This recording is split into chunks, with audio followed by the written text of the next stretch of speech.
ሰላም ጤና ይስጥልን የተወደዳችሁ የመሃል ሚዲያ አድማጭ ተመልካቾቻችን እንደምን ውላችኋል? ዘወትር በዚህ ሰዓት ወደ እናንተ የሚደርሰው ቀን መሃል ዜናችን ተጀምሯል። በቅድሚያም አበይት ርዕሰ ጉዳዮችን በማስቀደም እንጀምራለን። በወገራ ወረዳ ወይበይ ቀበሌ በተካሄደ ኦፕሬሽን የሽምቅ ተዋጊ ቡድን አባላት መደምሰሳቸው ተገለጸ። በማዕከላዊ ጎንደር ዞን ሲንቀሳቀስ የነበረው የታጣቂ ቡድን አመራር ከነከባድ ትጥቁ እጁን ሰጠ። የህገወጡ የህወሓት ቡድን የአስገዳጅ አፈሳ እንዲሁም የእገታ ድርጊቶች የቡድኑን ተቀባይነት ሙሉ በሙሉ ማክተሙን ያመላከተ ነው ሲሉ አስተያየታቸውን የሰጡ የመገናኛ ብዙሃን ባለሙያዎች ገለጹ። ከውጭ በሆርሙዝ ወሽመጥ የነዳጅ ጫኝ መርከቦች ላይ ተከታታይ ጥቃት መፈጸሙ ተሰማ። ቀደም ሲል ባስተዋወቅናቸው አበይት ርዕሰ ጉዳዮቻችን የዛሬ ዕለተ ረቡዕ ወደ እናንተ እንዲደርሱ ያጠናቀርናቸውን ቀን መረጃዎቻችንን ጀምረናል። ዜናውን ላይክ እና ሼር ሚዲያችንን ሰብስክራይብ በማድረግ ዜናውን ተጀምሩ ዘንድ ያክብሮ ግብዣችን ነው። ከመሸጋገሪያ በኋላ ስንመለስ በዝርዝር ወደምናያቸው እናልፋለን። በመሃል ሲኤምሲ አፍሪካ ኮንቬንሽን ሴንተር ፊት ለፊት ዘመናዊ ኮምፓውንድ መኖሪያ መንደር ከድሪም ቢልደርስ ሪል ስቴት በ10% ቅድመ ክፍያና እስከ 50% የባንክ ብድር ከ73 ካሬ እስከ 165 ካሬ አማራጭ 100% አንድ ጊዜ ለሚከፍል ደንበኛ አንድ መኝታ በ73 ካሬ 5.3 ሚሊዮን ብር ሙሉ ክፍያ፣ ሁለት መኝታ በ106 ካሬ 7.8 ሚሊዮን ብር ሙሉ ክፍያ፣ 3 መኝታ 136 ካሬ 9.9 ሚሊዮን ብር ሙሉ ክፍያ። ቀስ ብለው በግንባታ ሂደት ለሚከፍሉ ደንበኞች አንድ መኝታ በ73 ካሬ 720 ሺህ ብር ቅድመ ክፍያ፣ ሁለት መኝታ በ106 ካሬ 1 ሚሊዮን ብር ቅድመ ክፍያ፣ 3 መኝታ 136 ካሬ 1.3 ሚሊዮን ብር ቅድመ ክፍያ። የካሬ ዋጋ ከ73000 እስከ 98888 ብር ብቻ። በውስጡ ባለ 5 ኮከብ ሆቴል፣ ዘመናዊ መኪና ማቆሚያ፣ 4 ሊፍት፣ ስታንድ ባይ ጄኔሬተር፣ ኢንዶር እና አውትዶር መዋኛ ገንዳ፣ የመሮጫ ትራክ፣ የልጆች ጋርደን እና 4000 ካሬ የዌልነስ ሴንተር እስከ 30% ቅናሽ ያገኙ። አሁኑን ይደውሉ። ድሪም ቢልደርስ ሪል ስቴት። ተመልሰናል። በቀዳሚነት ወደ ያዝነው መረጃችን አለፍ። በወገራ ወረዳ ወይበይ ቀበሌ በተካሄደ ኦፕሬሽን የሽምቅ ተዋጊ ቡድን አባላት መደምሰሳቸው ተሰማ። ዝርዝር ዘገባ አለን።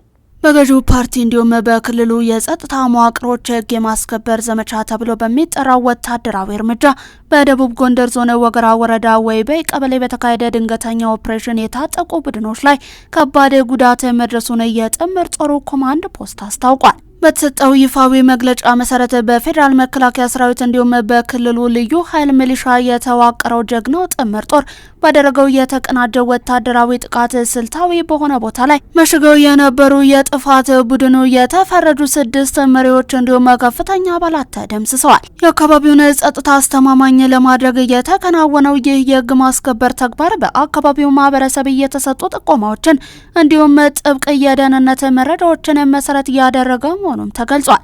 ጥምር ጦሩ በወሰደው ፈጣን እንዲሁም ድንገተኛ የማጥቃት እርምጃ የታጣቂ ቡድኑን የመከላከል አቅም ማሽመድመድ መቻሉም ተነግሯል። በዚህ ኦፕሬሽን ወቅት ከተመቱት ታጣቂዎች በተጨማሪ ቁጥራቸው በግልጽ ያልተቀመጠ በርካታ የቡድኑ አባላት እጃቸውን ለመስጠት ተገደው በቁጥጥር ስር ሲውሉ የታጣቂ ቡድኑ ሲጠቀምባቸው የነበሩ ልዩ ልዩ የወታደራዊ አልባሳት፣ የመገናኛ ሬዲዮች፣ የመስክ መገልገያ ቁሶችን፣ ስንቅ ጭምር በጥምር ጦሩ እጅ መማረካቸውን መግለጫ ያሳያል። የኮማንድ ፖስቱ ቃል አቀባይ እንደገለጹት ከሆነ ታጣቂ ቡድኑ በአካባቢው ባሉ የገጠር ቀበሌዎች ላይ የኮንትሮባንድ መስመሮችን ለመቆጣጠር በህዝቡ ላይ የኢኮኖሚ ጫናን ለመፍጠርና የመንግስትን መዋቅር ለማናጋት ሲንቀሳቀስ የነበረ ነው።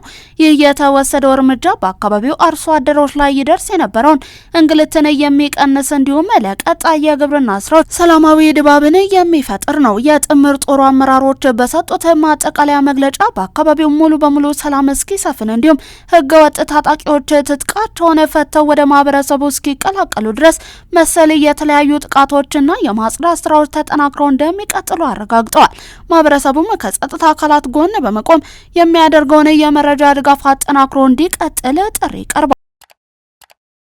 በማዕከላዊ ጎንደር ዞን ሲንቀሳቀስ የነበረው የታጣቂ ቡድን አመራር ሸጋው ደጃው ከነ ከባድ ትጥቁ እጁን ሰጠ። ተጨማሪውን እንመልከት። በማዕከላዊ ጎንደር ዞን ኪንፋ ቀጠና ስር በሽምቅ ውጊያ ሲንቀሳቀስ የቆየውና ራሱን ታዲዮስ ታንቱ ክፍለ ጦር ብሎ በሚጠራው የታጠቀ ቡድን ውስጥ ከፍተኛ አመራር የነበረው ሸጋው ደጃው የመንግስትን የሰላም ጥሪን በመቀበል ለሀገር መከላከያ ሰራዊትና ለአካባቢው የጸጥታ መዋቅር እጁን መስጠቱን የኮማንድ ፖስቱ የጸጥታ ምንጮች አስታወቁ። ይህ ታዋቂ የታጣቂ ቡድን አመራር እጁን የሰጠው ስልታዊ ጠቀሜታ ካላቸውና ቡድኑ በረሃ አድርጎ ከሚንቀሳቀስባቸው የኪንፋ ቀጠና አካባቢዎች ሲሆን ለብቻው ሳይሆን የቡድኑ መተማመኛ የሆኑትን አንድ የብሬን ከባድ መሳሪያ እንዲሁም ክላሽንኮቭ ጠመንጃን ከነሙሉ ጥይቶቹ ይዞ መቅረቡ ታውቋል። የአካባቢው የኮማንድ ፖስት አመራሮች እንደገለጹት የሸጋው ደጃው እጅ መስጠት በአካባቢው በሚንቀሳቀሱ ታጣቂዎች ዘንድ ከፍተኛ የሆነ የስነ ልቦና ስብራት እንዲሁም የውሳኔ መዋዠቅ እየፈጠረ ክስተት ሆኗል። አመራሩ እጁን ለመስጠት የወሰነው በአካባቢው በጥምር ጦር በኩል የተከፈተው ወታደራዊ ጫና እየበረታ በመምጣቱና የሽምቅ ውጊያው ምንም አይነት የፖለቲካም ሆነ የወታደራዊ ትርፍ እንደሌለው በመገንዘቡ እንደሆነ ታውቋል።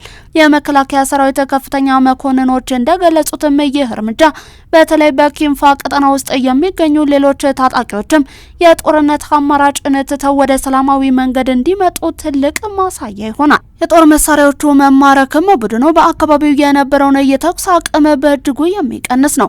የሀገር መከላከያ ሰራዊትና የአካባቢው የጸጥታ መዋቅር የመንግስትን የሰላም ጥሪን አክብረው የትጥቅ አማራጭን በመተው መሳሪያቸውን ለሚያስረክቡ የቡድን መሪዎችም ሆኑ ተራ አባላት የተለየ አቀባበል እያደረጉ መሆኑን በድጋሚ አረጋግጠዋል። ወደ ጸጥታ ኃይሎች የሚቀላቀሉትን እነዚህን አካላት በበጎ ሁኔታ የመቀበል ሰብአዊ መብታቸውን የመጠበቅና በቀጣይም የስነ ልቦና እንዲሁም የሙያ ስልጠናዎችን በመስጠት ወደ ሲቪል ማህበረሰብ ህይወት የሚመለሱበትን ህጋዊ ተሃድሶ መስመር የማመቻቸት ስራ ተጠናክሮ መቀጠሉን መግለጫ ያሳያል። መንግስት አሁንም በየበረሃውና በየጫካው ለሚገኙ የታጠቁ ቡድን አባላት ጥሪውን እያቀረበ ሲሆን ከውድመት እንዲሁም ከእርስ በርስ ጦርነት ይልቅ መሳሪያን በሰላም ማስረከብ ብቸኛው የሀገር ማዳኛ መንገድ መሆኑንም ኮማንድ ፖስቱ አሳስቧል። የህገወጡ የህወሓት ቡድን የአስገዳጅ አፈሳ እንዲሁም የእገታ ድርጊቶች የቡድኑን ተቀባይነት ሙሉ በሙሉ ማክተሙን እያመላከተ ነው ሲሉ አስተያየታቸውን የሰጡ የመገናኛ ብዙሃን ባለሙያዎች ገለጹ። ሙሉ ሀሳባቸው እንደሚከተለው ይቀርባል።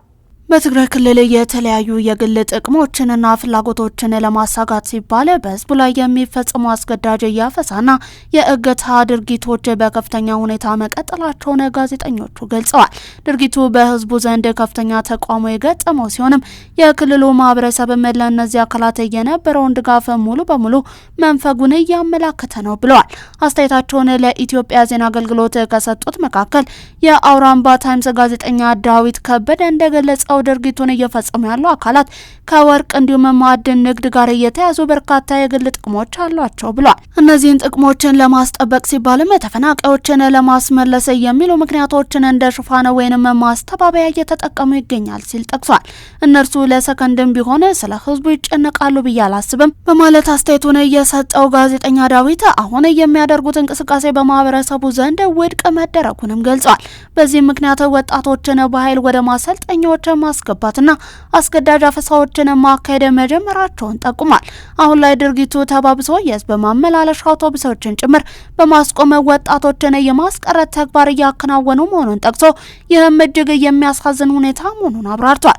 ጋዜጠኛ ሄርሞን ፍቃዱ በበኩሏ የህወሓት ጽንፈኛ አመራሮችና የጥፋት ኃይሎች እየፈጸሙ ያሉትን ድርጊት በጽኑ አውግዛለች። በአሁኑ ዘመን የፕሮፓጋንዳ ፍላጎታቸውን ለማሳካት ሲባል ሰዎችን በግድ ማገትና ማፈን የማይጠበቅና እጅግ የወረደ ድርጊት መሆኑንም ገልጻለች። የትንሳኤ ሰባ እንደርታ ፓርቲ የህዝብ ግንኙነት ኃላፊ አብርሃ ጽጌ ይህ ቡድን ከቀደመው ስህተቱ መማር አለመቻሉን ገልጿል። ህዝቡ አሁን ላይ ያለፈው ይበቃናል፣ ከዚህ በኋላ ዳግም ስህተት ውስጥ አንገባም በማለቱ የቡድኑ ተቀባይነት ወይም ሙሉ በሙሉ ማክተሙን አስታውቋል። አሁን ከህዝቡ ዘንድ የነበራቸውን ተቀባይነት ሙሉ በሙሉ በማጣታቸው ምክንያት አስገዳጅ ሁኔታዎችን እየፈጠሩ እንደሚገኙ ተናግረው ይህ የሚያሳየው ህዝቡ እንዳልተቀበላቸው ነው ብለዋል። ድርጊቱን እየፈጸመ ያለው ቡድን በትግራይ ህዝብ ዘንድ የነበረውን ተቀባይነትን ካጣ መቆየቱን ጠቁሞ አሁን ግን ሙሉ በሙሉ ተቀባይነት ማጣታቸውን ገልጿል።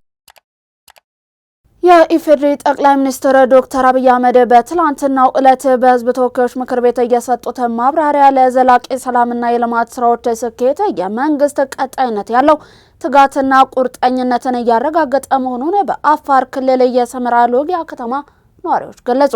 ጠቅላይ ሚኒስትር ዶክተር አብይ አህመድ በትላንትናው ዕለት ከሕዝብ ተወካዮች ምክር ቤት አባላት ለቀረቡላቸው ጥያቄዎች ምላሽና ማብራሪያ መስጠታቸው ይታወሳል። ጠቅላይ ሚኒስትሩ በማብራሪያቸው መንግስት በተለይም ለዘላቂ ሰላም ለንግግርና ውይይት ሁልጊዜም ዝግጁ መሆኑን አስረድተዋል።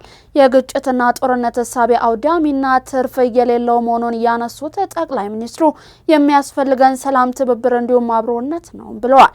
ከዚህ ጋር በተገናኘ በአፋር ክልል ሰመራ ሎጊያ ከተማ ኢትዮጵያ ዜና አገልግሎት ያነጋገራቸው ነዋሪዎች የጠቅላይ ሚኒስትሩ ማብራሪያ ለዘላቂ ሰላምና የልማት ስራዎች ስኬት የመንግስትን ቀጣይነት ያለውን ትጋት እንዲሁም ቁርጠኝነትን እያረጋገጠ መሆኑን ተናግረዋል።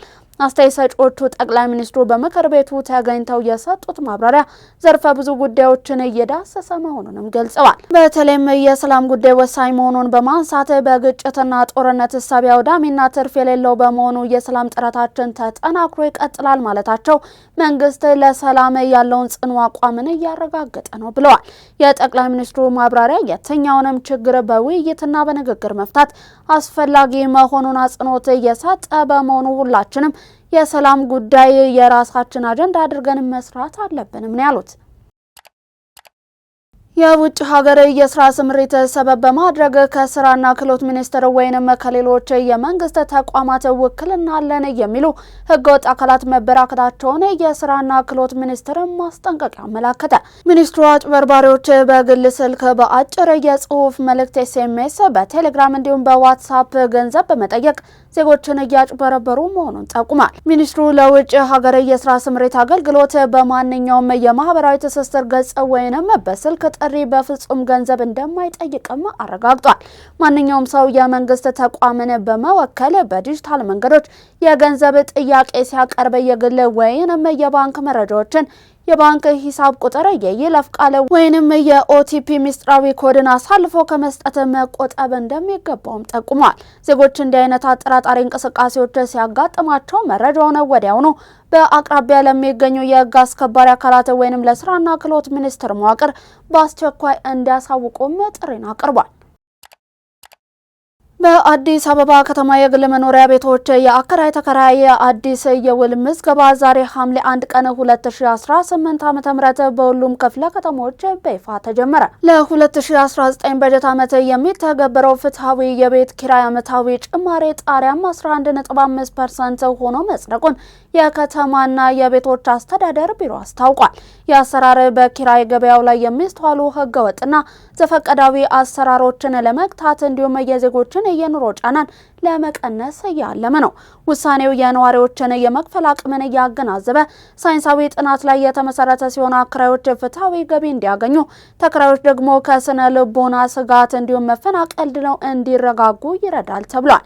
ይሁን እንጂ አዲሱ የዋጋ ተመን ከመጣሉ በፊት በርካታ አከራዮች በተከራዮቻቸው ላይ አስቀድመው ከፍተኛ የዋጋ ጭማሪ ማድረጋቸው በነዋሪዎች ዘንድ ቅሬታን እየቀሰቀሰ ይገኛል።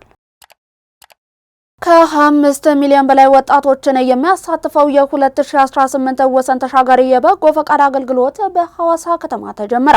በሀገር አቀፍ ደረጃ ከ25 ሚሊዮን በላይ ወጣቶች የሚሳተፉበት የ2018 ዓ.ም ወሰን ተሻጋሪ የወጣቶች የበጎ ፈቃድ አገልግሎት መርሃ ግብር በሐዋሳ ከተማ በይፋ ተጀምሯል። ይህ ሰፊ ሀገራዊ መርሃ ግብር ወጣቶች በመላው ኢትዮጵያ በ14 የተለያዩ የበጎ ፈቃድ አገልግሎቶች ዘርፎች ላይ ንቁ ተሳትፎን በማድረግ ለህብረተሰቡ ዘርፈ ብዙ አገልግሎቶች የሚሰጡበት መድረክ መሆኑም ተገልጿል። የሲዳማ ክልል ርዕሰ መስተዳደር ደስታ ሌዳሞ እንዲሁም የሴቶችና ማህበራዊ ጉዳይ ሚኒስትር ዶክተር ኤርጎጌ ተስፋዬ በተገኙበትም ነው መርሃ ግብሩ የተጀመረው። የሴቶችና ማህበራዊ ጉዳይ ሚኒስትር ዶክተር ኤርጎጌ ተስፋዬ ወሰን ተሻጋሪ በጎ ፈቃድ አገልግሎት ከዓላማው አንጻር አዎንታዊ ውጤት እየተመዘገበበት ይገኛል ብለዋል። በተለያዩ የበጎ ፈቃድ ተግባራት ላይ ወጣቱ ነጻ አገልግሎት በመስጠት በከፍተኛ የገንዘብ ወጪ ሊሰሩ የሚችሉ ስራዎች እያከናወነ እንደሚገኝም ተናግረዋል። አምስተኛ ዙር ላይ የደረሰው ወሰን ተሻጋሪ የወጣቶች የበጎ ፍቃድ አገልግሎት የህዝብ ለህዝብ ግንኙነትን ለማጠናከር ወጣቶች የኢትዮጵያ መልክ እንዲሁም የማህበረሰብ እሴቶችን እንዲያውቁ ትልቅ እድል ለመፍጠር ማስቻሉንም አመልክተዋል። ርዕሰ መስተዳደር ደስታ ሌዳሞ በበኩላቸው ሴቶች በሚሰማሩበት አካባቢ ሁሉ ቤተሰባዊነትን በማጠናከር አብሮነትን ማጎልበት እንደሚጠበቅባቸው ገልጸዋል። በዚህ በአምስተኛው ዙር ወሰን ተሻጋሪ የወጣቶች በጎ ፍቃድ አገልግሎት ከ53 ሚሊዮን በላይ የማህበረሰብ ክፍሎች ተጠቃሚ እንደሚሆኑም ነው የተገለጸው። እየተመለከታችሁ የምትገኙት ለዛሬ ለተረቡ ወደ እናንተ እንዲደርሱ የተጠናቀሩትን የቀን መረጃዎቻችንን ነው። አሁን ደግሞ ከውጭ የዜና ምንጮች ወደ ያዝናቸው እናልፋለን። በመሃል ሲኤምሲ አፍሪካ ኮንቬንሽን ሴንተር ፊት ለፊት ዘመናዊ ኮምፓውንድ መኖሪያ መንደር ከድሪም ቢውልደርስ ሪል ስቴት በ10% ቅድመ ክፍያና እስከ 50% የባንክ ብድር ከ73 ካሬ እስከ 165 ካሬ አማራጭ 100% አንድ ጊዜ ለሚከፍል ደንበኛ አንድ መኝታ በ73 ካሬ 5.3 ሚሊዮን ብር ሙሉ ክፍያ፣ ሁለት መኝታ በ106 ካሬ 7.8 ሚሊዮን ብር ሙሉ ክፍያ፣ 3 መኝታ 136 ካሬ 9.9 ሚሊዮን ብር ሙሉ ክፍያ። ቀስ ብለው በግንባታ ሂደት ለሚከፍሉ ደንበኞች አንድ መኝታ በ73 ካሬ 720 ሺህ ብር ቅድመ ክፍያ፣ ሁለት መኝታ በ106 ካሬ 1 ሚሊዮን ብር ቅድመ ክፍያ፣ 3 መኝታ 136 ካሬ 1.3 ሚሊዮን ብር ቅድመ ክፍያ። የካሬ ዋጋ ከ73000 እስከ 98888 ብር ብቻ። በውስጡ ባለ 5 ኮከብ ሆቴል፣ ዘመናዊ መኪና ማቆሚያ፣ 4 ሊፍት፣ ስታንድ ባይ ጄኔሬተር፣ ኢንዶር እና አውትዶር መዋኛ ገንዳ፣ የመሮጫ ትራክ፣ የልጆች ጋርደን እና 4000 ካሬ የዌልነስ ሴንተር እስከ 30% ቅናሽ ያገኙ። አሁኑን ይደውሉ። ድሪም ቢውልደርስ ሪል ስቴት። በደቡብ አፍሪካ የመጤ ጥላቻ ተቃውሞ ምክንያት በመቶዎች የሚቆጠሩ ዜጎችን ያስወጣቸው ጋና ፕሬዝዳንት ሲሪል ራማፎዛ በሀገሪቱ ሊያደርጉ የነበረውን ጉብኝታቸውን አራዘሙ። ይህ ጉብኝት በሁለቱ ሀገራት መካከል የተፈጠረውን ውጥረት ያረግባል የሚል ተስፋ ነበረ። ይሁን እንጂ ጉብኝታቸውን በጋና ሰፊ ተቃውሞ ይቀሰቅሳል በሚል ብዙዎች ሰግተዋል። ሐሙስ ዕለት የጋና መንግስት ቃል አቀባይ የሆኑት ፍሊክስ ጉብኝቱ አሁን እንደማይካሄድ ለቢቢሲ ተናግረዋል። በመጤ ጠልነት ወቅታዊ ሁኔታ ምክንያት ጉብኝቱ ቢራዘምም በጎ ነው በሚል መልእክት ልከንላቸዋለን ብለዋል። ደቡብ አፍሪካ ሁኔታውን ቀለል ለማድረግ የሞከረች ሲሆን የፕሬዝዳንቱ ቃል አቀባይ ፊሰንት አገራቸው በሁለቱ እህትማማች ሀገራት መካከል ግንኙነትን ለማጠናከርና የአፍሪካ አጀንዳን ለማሳደግ የማይለወጥ ቁርጠኝነት አላት ሲሉ ለቢቢሲ ተናግረዋል። ለሁለቱም ሀገራት ዲፕሎማሲያዊ መንገዶችን በመጠቀም አመቺ ጊዜን ለማግኘት መነጋገር ይቀጥላሉ። የጋና ባለስልጣናት የራማፎዛ ጉዞ ብሔራዊ ጉብኝት እንደሆነ ቢናገሩም የደቡብ አፍሪካው ፕሬዝዳንት ቃል አቀባይ ግን ከዚህ ቀደም ሲካሄድ የነበረው የሁለትዮሽ ስብሰባ አካል እንደሆነ ገልጸዋል። በሆርሙዝ ወሽመጥ የነዳጅ ጫኝ መርከቦች ላይ ተከታታይ ጥቃት ተፈጸመ። በዓለም አቀፍ የነዳጅ መስመር ላይ ከፍተኛ ስጋት አንዣቧል። በዓለማችን ቁልፍ እንዲሁም ስትራቴጂካዊ በሆነው በሆርሙዝ ወሽመጥ ላይ በ24 ሰዓታት ውስጥ በ3 የተለያዩ የንግድ መርከቦች ላይ ጥቃት መፈጸሙን የብሪታንያ ወታደራዊ ባለስልጣናት በይፋ አረጋግጠዋል። የብሪታንያ የባህር ላይ ንግድ ስራዎች ባወጣው አስቸኳይ መግለጫ መሰረት የመጨረሻዋ እንዲሁም ሶስተኛዋ የንግድ መርከብ ጥቃት እየደረሰባት በሰው አልባ አውሮፕላን ወይንም ድሮን ነው። በጥቃቱ ምክንያት በነዳጅ ጫኝ መርከቧ ላይ ቀላል መዋቅራዊ ጉዳት እየደረሰ ቢሆንም ምንም አይነት የሰው ሕይወት መጥፋትም ሆነ የመቁሰል አደጋ ሳይመዘገብ መርከቧ ጉዞዋን በሰላም መቀጠልም ችላለች። ይህ የድሮን ጥቃት የተሰማው በኦማን የባህር ጠረፍ አቅራቢያ በሁለት የነዳጅ ጫኝ መርከቦች ላይ ሚሳኤል መሰል ጥቃቶች ከተሰነዘሩ ከጥቂት ሰዓታት በኋላ ነው።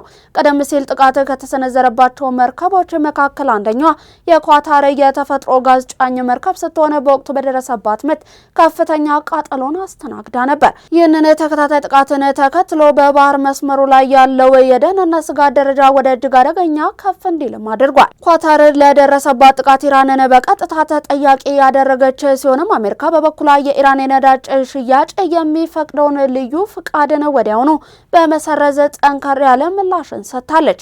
በጥቃቶቹ ሳቢያ በዓለም አቀፍ የነዳጅ ገበያ እንዲሁም በኃይል አቅርቦት ላይ ከፍተኛ መናወጥ ሊከሰት ይችላል የሚለው ስጋት አሁን ላይ በእጅጉ በርትቷል። ለዛሬ ለተረቡ ወደ እናንተ እንዲደርሱ ያዘጋጀናቸው የቀን መረጃዎቻችን እስካሁን እየተመለከታችኋቸውን ይመስሉ ነበር።